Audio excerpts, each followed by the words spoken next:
So, I've been planning to put up some smart cameras in the house for a while now, and part of the reason I've been hesitating is just because of some of the prices I've seen when it comes to getting the full kits.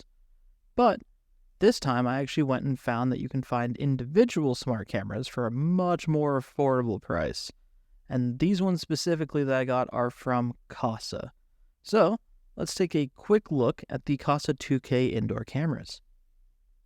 Alright, so first up, I was actually really happy to see that Kasa had cameras for indoor use.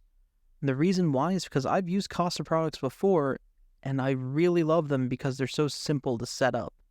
So it's as easy as going into an app, just clicking on the exact one, and they even show you pictures of every step of the way just to make sure you have everything hooked up correctly. Alright, setup aside, let's take an actual look at the camera. So off the bat, it's pretty small, very low profile. I will also note on the bottom here, you can see that it has a little cutout, and in the box there is a little kit for installation on the ceiling, but I'm not using it. Also, we have it powered here by USB-C, so it's as simple as plugging it in to a USB-C and then to the outlet. Overall, it's a really nice looking camera. It's got good mechanics in it for movement.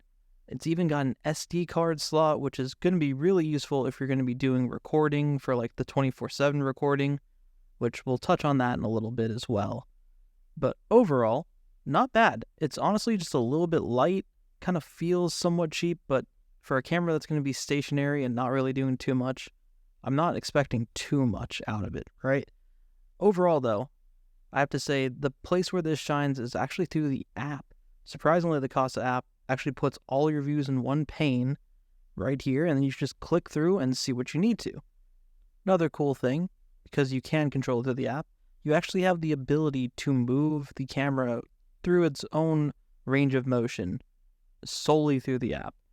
I have to say it's really nice for if you are out of town or if you're making a trip and wanted to double check something at the house, if you left something, or even check in on your pets, make sure they're not up to trouble. Overall picture quality, gotta say it's pretty good. It's a 2K camera, so definitely not a 4K camera, but we got it for more of the bigger stuff to just make sure we can see the house. That, and because it fits in with our Google Home products. And speaking of which, it should also be noted, it works really well on the home hubs, but if you are using your phone, you have to use the Kasa app instead.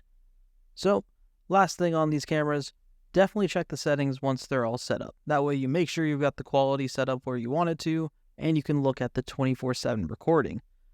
Disclaimer, if you do that, you will either need a pretty hefty SD card or the cloud storage that they offer, which does come with a price, but if you're looking into 24/7 recording, it might be worth it. And that's the end of our quick review on the Kasa 2K indoor cameras. Overall, we'd probably say it's about a 7 out of 10. Not bad at all. But if you have any questions, leave them down below in the comments. Thanks for watching.